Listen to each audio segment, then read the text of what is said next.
السلام علیکم۔ جہان داستان میں آپ کا خیر مقدم ہے۔ امید ہے کہ آپ خیریت سے ہوں گے۔ آج میں آپ کے لیے روحی کی ڈائری سے کہانی لے کر آیا ہوں، اور کہانی کا نام ہے مہمانداری۔ کہانی شروع کرنے سے پہلے ہمارے چینل کو سبسکرائب کر دیں اور بیل آئیکن کے بٹن پہ کلک کر دیں۔ تو شروع کرتے ہیں روحی کی ڈائری سے کہانی مہمانداری۔ مجھے ایک مدت سے سمرد کے کھنڈرات دیکھنے کا اشتیاق تھا۔ اتفاق سے ایک دن باتوں باتوں میں نے اپنے شوق کا ذکر بوڑھے ڈاکٹر گار سے کیا۔ وہ سنتے ہی بولے، اتنا اشتیاق ہے تو بیٹی وہاں کی سیر کو جاتی کیوں نہیں؟ تمہارے قیام کا انتظام میں کیے دیتا ہوں۔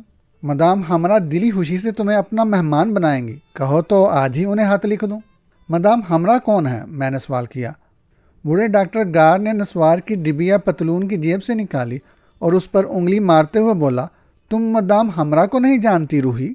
2 سال ہوئے یہ خاتون سمرد سے کوئی 40 میل کے فاصلے پر کار کے حادثہ میں بری طرح زخمی ہو گئی تھیں۔ اتفاق کی بات اسی زمانہ میں ہماری پارٹی شکار کی غرض سے نکلی ہوئی تھی۔ ہمیں قریب ہی لگے تھے، رات کا وقت تھا، شہر دور تھا، ایک میں ہی وہاں ڈاکٹر تھا۔ اللہ نے وقت پر مجھے توفیق دی اور میں اس بیچاری خاتون کو اپنے ہمے میں اٹھا لایا۔ چوٹیں سخت آئی تھیں، مگر 4 دن کی تیمارداری اور علاج نے خطرے سے باہر کر دیا، اور میں نے انہیں اپنی کار میں بٹھا کر ان کے گھر پہنچا دیا۔ وہ دن اور آج کا دن ہمیشہ ان کا اصرار رہا کہ میں کچھ دن کو ان کے ہاں جاؤں اور ان کا مہمان رہوں، مگر باوجود اس بیچاری کے اس شدید اصرار کے میں ادھر اب تک نہ جا سکا، نہ کھنڈروں کی سیر کے لیے وقت نکال سکا۔ بیماروں کی خدمت سے جو وقت بچتا ہے وہ مطالعہ کی نظر ہو جاتا ہے۔ اب یہ موقع اچھا پیدا ہو گیا، اپنے بجائے میں تمہیں بھیج دوں گا، انہیں خوشی ہوگی، تمہاری ضرورت پوری ہو جائے گی۔ یہ سن کر میں بولی، واقعی موقع تو اچھا ہے، مگر ڈاکٹر اکیلی میں نہیں جاتی، باخدا مجھے لطف نہ آئے گا، تم بھی ساتھ چلو۔ ڈاکٹر نے اپنے قدیم انداز میں صاف انکار کر دیا۔ نہ بیٹی، میرا جی نہیں چاہتا، کون سوٹ کیس بھرے اور سفر کی زحمت اٹھائے۔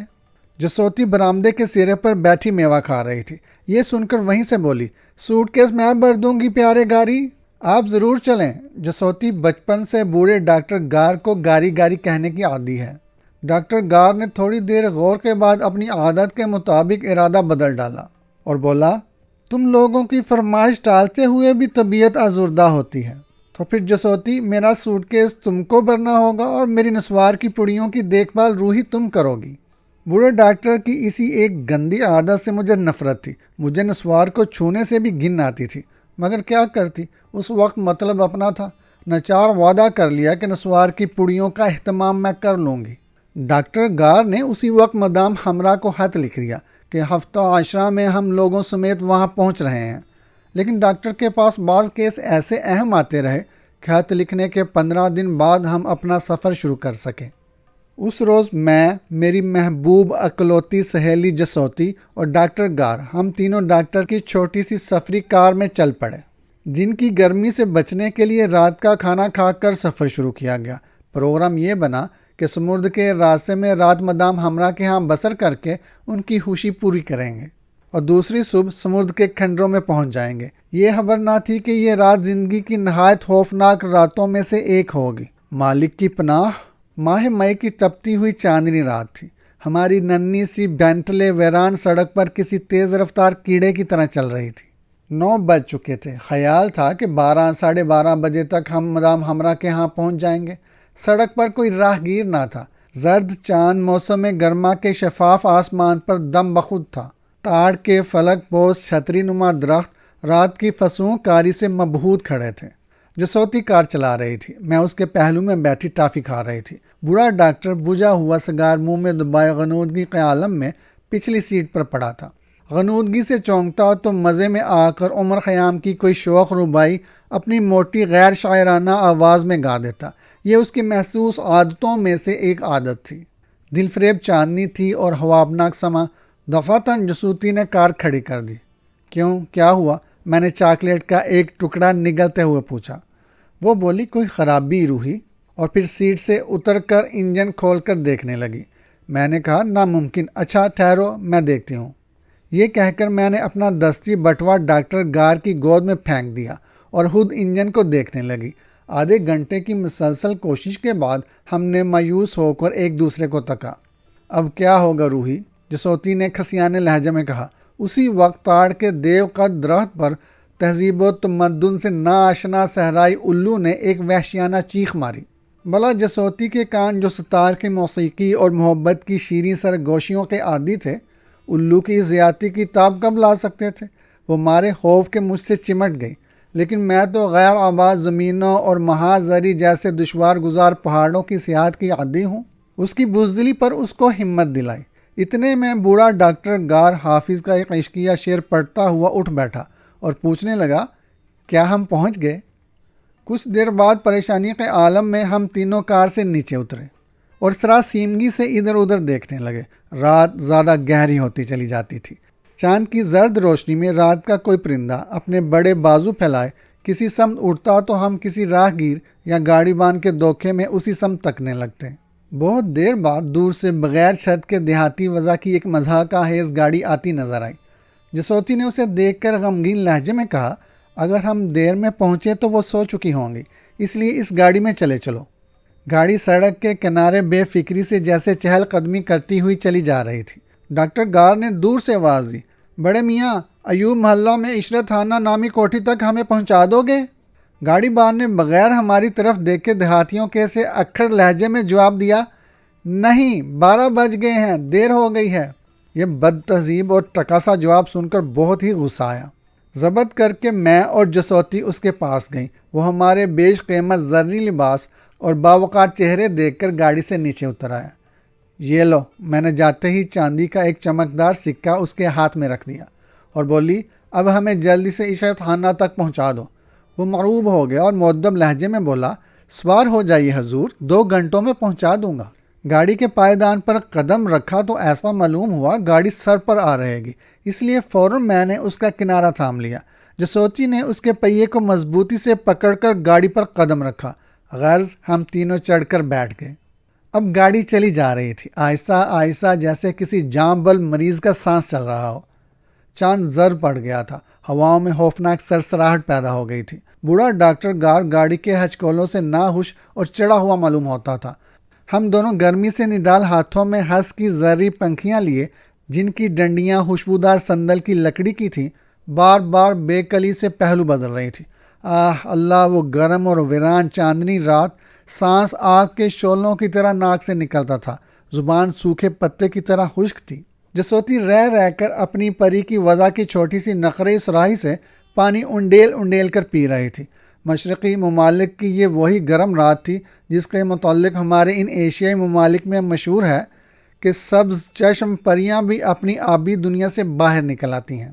دور سے ایک سفید شاندار عمارت نظر آنے لگی، پھر یک لخت بوڑھا ڈاکٹر گار گاڑی بان پر اور میں جسوتی پر جا پڑی، اور اس طرح ہماری مضحکہ خیز گاڑی ایک جھٹکے کے ساتھ عشرت خانے کے شاندار پھاٹک میں مڑ گئی۔ میں نے گریہ آمیز لہجے میں کہا، ایسی بدی گاڑی میں اپنے میزبان کے سامنے جاتے ہوئے تو میں زمین میں گڑ جاؤں گی۔ اس پر بوڑھے ڈاکٹر گار نے کہا، مگر روحی، اس میں شرم کی کیا بات ہے؟ وہ کیا سمجھ نہ جائیں گی کہ مجبوری کو اس گاڑی میں سوار ہونا پڑا ہوگا؟ جسوتی نے کہا، نانا، جتنی جلدی ہو سکے اس کو واپس کر دو۔ چاندنی کی سفید داریاں خشک قطع اور تنگ روشوں پر پڑی ہوئی تھی۔ ہماری گاڑی صدر دروازے پر جا کر رک گئی۔ ہم نے فوراً اسے واپس کر دیا۔ میں نے ادھر ادھر دیکھ کر کہا، یہاں کی دنیا تو خواب میں ملفوف نظر آتی ہے، چوکی دار کا بھی پتہ نہیں۔ جسوتی نے کہا، کون جانے مدام ہمراہ یہاں ہیں بھی یا نہیں۔ ڈاکٹر کہنے لگا، ہوں گی کیوں نہیں؟ انہوں نے میرے حد کا جواب دیا تھا کہ میں دلی اشتیاق سے آپ سب کی آمد کی منتظر رہوں گی۔ ہم نے دروازہ کھٹکھٹایا، پہلے احتیاط سے، آہستہ آہستہ، پھر کچھ دیر بعد زور زور سے۔ مکان کا طواف کیا، نوکروں کو پکارا، چوکیدار کو آوازیں دی، غرض جتنی کوششیں ہو سکتی تھی کر لی، مگر زر چاندنی میں سفید مرمری محرابوں والا عالی شان محل خاموش کھڑا رہا۔ وسیع برآمدوں میں لمبے لمبے ستونوں کا عکس چاندنی میں ترچھا پڑ رہا تھا۔ چمیلی کی بیل میں جینگر اپنا نغمہ تنہائی الاپ رہا تھا۔ جب مایوس ہو کر ہم لوگ زینے سے اترنے لگے تو اچانک اندر کسی کمرے سے ایسی آواز آئی جیسے کسی نے دیا سلائی جلائی ہو۔ ڈاکٹر گار نے چونک کر دیکھا۔ ٹھہرو، میرا خیال ہے کوئی جاگ اٹھا ہے۔ ہم تینوں پھر زینے طے کر کے دروازے کے پاس اس امید میں جا کھڑے ہوئے کہ اب کھلتا ہے اور اب کھلتا ہے۔ اندر سے کبھی کبھی کوئی خفیف سی آواز آ جاتی تھی۔ 5 منٹ اسی حالت میں گزر گئے۔ ہم بند دروازے پر نظریں گاڑے کھڑے رہے۔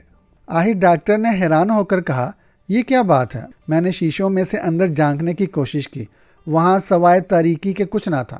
ڈاکٹر بیزار ہو کر چلایا، ارے بھائی یہاں کوئی ہے بھی؟ اس کے چلانے کا اثر یہ ہوا کہ اندر پھر کچھ گڑبڑ سی ہونے لگی۔ 2 لمحہ بعد یکایک دروازہ اس زور سے کھلا کہ ہماری تو آنکھیں بند ہو گئی۔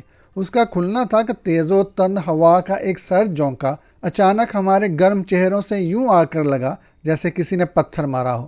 میری تو آنکھیں بند ہو گئی اور ساتھ ہی ہم تینوں کھڑے کھڑے کانپ سے گئے، لیکن دروازے کے سامنے موجود کوئی نہ تھا۔ ڈاکٹر گار حیران اور پریشان ہو کر بولا، یہ دروازہ کھولا کس نے؟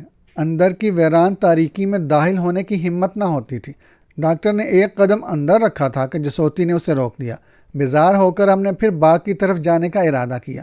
یک لحظہ پھر اندر کے کسی دروازے کے پٹ سے کھلنے کی آواز آئی اور ساتھ ہی سرد اور تند خو ہوا کا جھونکا ایک بار پھر ہم تک پہنچا۔ دیکھتے ہی دیکھتے تاریکی میں ایک ہلکی سی روشنی نظر آنے لگی جو بتدریج موم بتی میں تبدیل ہو گئی۔ ہم نے نگاہ موم بتی سے ذرا اوپر کو اٹھائی تو 28-29 سالہ ایک حسین اور دل فریب خاتون نظر آئی جس نے نہایت سادہ اور سفید لمبے لمبے لرزہ دامنوں کا لباس پہن رکھا تھا۔ موم بتی اس کے ہاتھ میں تھی۔ ڈاکٹر گار کو دیکھ کر وہ مسکرائی اور سر جھکایا۔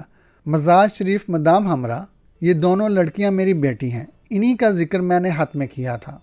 خاتون ہمرا نے نہایت دلکش انداز میں ہماری طرف دیکھ کر خیر مقدم کے طور پر سر جھکایا۔ پھر ایک لمحہ بعد بغیر کوئی بات کیے انہوں نے اشارے سے ہمیں اپنے پیچھے بلایا اور روشنی دکھاتے ہوئے خود سامنے چلنے لگی۔ ایک بل کھاتے ہوئے ناک کے پھن پر موم بتی جل رہی تھی۔ ہوا سے ان کے سفید لمبے لمبے دامن ان کے پیچھے دور دور تک لہرا رہے تھے۔ چال ایسی تھی جیسے کوئی پری ہوا میں تیر رہی ہو۔ سیاہ بال سفید ریشمی چادر کے نیچے ہوا کی شوہیوں سے لہرا رہے تھے۔ چہرے پر حوروں کی مسکراہٹ تھی۔ اسی وقت جسوتی نے سرگوشی کی، روحی یہاں کیسی خنک ہوا چل رہی ہے، باہر تو سڑکوں پر لو کی تکلیف دہ لپٹوں سے ہمارے چہرے گرم ہو رہے تھے۔ جسوتی کا فقرہ ختم ہوا ہی تھا کہ ہم ایک عالی شان ہال میں پہنچے جہاں ایک سیاہ لمبی اور پالش سے چمکتی ہوئی چمکدار میز پر انواع و اقسام کے پھل برگ نما نقرئی تشتوں میں سجے ہوئے تھے۔ دل کی شکل کی ننھی ننھی کٹوریوں میں شربت رکھا ہوا تھا۔ میز کے اوپر چھت میں کنول کے پھولوں کی وضع کے فانوس آویزاں تھے۔ دروازوں پر ارغوانی رنگ کے زرعی پردے لگے ہوئے تھے۔ دیواروں پر کسی قدیم جنگ چین کے مناظر لٹک رہے تھے۔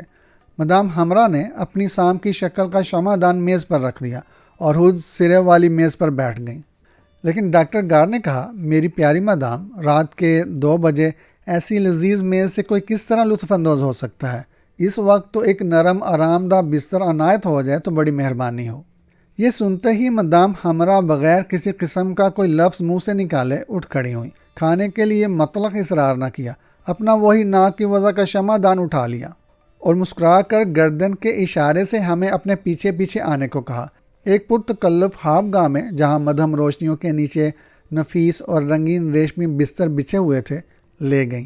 یہاں پہنچ کر سر کے اشارے سے ہمیں شب بہر کہا اور چپ چاپ آہستہ آہستہ قدم اٹھاتی ہوئی اسی طرح باہر چلی گئی۔ میں ایک کمزور دل کی وہمی عورت ہوں۔ میں اپنی میزبان کی ان حرکات نے میرا خون خشک کر دیا تھا۔ چنانچہ ان کے کمرہ سے باہر جاتے ہی میں نے ڈاکٹر گار کا ہاتھ تھام لیا اور بولی، یہ بات کیوں نہیں کرتی؟ گار بولا، میں خود حیران ہوں، نہ جانے کیا معاملہ ہے۔ یہاں سے بھاگ چلو ڈاکٹر، میں نے بیزار لہجے میں کہا۔ جسوتی بولی، ان کی کیسی میٹھی شکل ہے، پر کہیں گونگی تو نہیں؟ ڈاکٹر گار نے کہا، نہیں بیٹی نہیں، وہ بے حد باتونی ہے۔ میں سوچتے ہوئے بولی، باوجود ان کے حسن کے انہیں دیکھ کر مجھے دہشت سی محسوس ہوتی ہے۔ ڈاکٹر گار اپنے کمرے میں چلا گیا۔ جسوتی اور میں اس راز کو سلجھانے کی کوشش کرتی ہوئی کو 3 بجے کے قریب اپنے اپنے پلنگوں پر لیٹ گئیں۔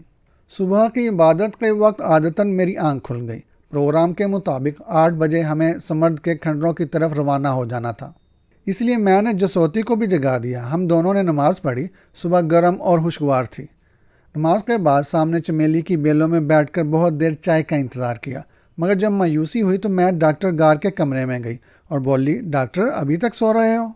وہ بولے، چائے کے انتظار میں پڑا ہوں روحی، چائے آ جائے تو اٹھوں، زری و نسوار کی ڈبیاں پکڑا دینا، شکریہ۔ 9 بج گئے اور کسی نے خبر نہ لی تو میں نے کہا، چلیے ڈاکٹر ذرا باہر نکل کر دیکھیں چائے یا کوئی ہاجمہ کیوں نہیں آتی۔ ڈاکٹر گار نے جلدی جلدی کپڑے پہن لیے۔ ہم تینوں وسیع برآمدے سے گزر کر بڑے ہال میں آئے۔ تمام دروازے بند تھے، ہر طرف سناٹا اور ویرانی تھی۔ بیش قیمت فرنیچر پر گرد تھی، ایسا محسوس ہوتا تھا کوٹھی کئی روز سے بند پڑی ہے۔ ہم نے ڈرتے ڈرتے کھنکار کر آہٹ کر کے ایک ایک کمرے کو کھولا، لیکن ہر کمرہ خالی تھا۔ ہر کمرے کے سامان کی یہ حالت تھی جیسے برتا نہیں جاتا، منگوا کر رکھ دیا گیا ہے۔ ساری کوٹھی دیکھ ڈالی، اس میں کہیں کوئی متنفس نہ تھا۔ ہمارے دلوں پر دہشت ایک بوجھ کی طرح بیٹھنے لگی۔ پریشان ہو کر باہر باغ میں نکل آئے۔ سمجھ میں نہ آتا تھا یہ راتوں رات کیا ہو گیا۔ نوکر کدھر ہیں؟ مدام ہمرا کہاں غائب ہو گئی؟ 10 بجنے آ گئے۔ ہم پریشانی کے عالم میں اس ویران گھر کے زینے پر چڑھے سوچ رہے تھے کہ کیا کریں۔ اتنے میں دیکھا کہ بوڑھا ملازم باغ سے ہو کر اندر آیا اور چپ چاپ ایک کمرے میں داخل ہو گیا۔ پھر اس نے فرنیچر نکال کر باہر رکھنا شروع کر دیا۔ ساتھ ہی ساتھ وہ زور زور سے روتا بھی جا رہا تھا۔ ہم لوگ تیزی سے اس کی طرف گئے۔ وہ ہمیں دیکھ کر ٹھٹک سا گیا اور پھر حیران ہو کر ہمارا منہ تکنے لگا۔ ڈاکٹر گار نے پوچھا، مدام ہمرا کہاں ہیں؟ بوڑھا متعجب ہو کر دیوانوں کی طرح ڈاکٹر کا منہ تکنے لگا۔ ڈاکٹر گار نے پھر کہا، ہم ان کے مہمان ہیں، مدام ہمرا کہاں گئیں؟ بوڑھے نے حیران ہو کر کہا، مدام ہمرا؟ حضور، بیگم صاحبہ کو تو سانپ نے ڈس لیا تھا۔ ان کے انتقال کو آج پورے 10 دن ہو گئے۔ آج گھر کا سامان نیلام ہونے والا ہے۔ یہ سنتے ہی میں نے جسم میں ایک پھریری سی محسوس کی۔ رات کا وہ پرسرار سرد ہوا کا جھونکا پھر ایک دفعہ مجھے قریب محسوس ہونے لگا اور میں بید مجنوں کی طرح کانپنے لگی۔ اس کے بعد مجھے مطلق یاد نہیں کہ کیا ہوا تھا۔ یہ کہانی آپ کو کیسی لگی؟ کہانی پسند آئے تو لائک ضرور کیجیے گا۔ ہمارے چینل کو سبسکرائب کر دیں اور بیل آئیکن کے بٹن پہ کلک کر دیں۔ شکریہ۔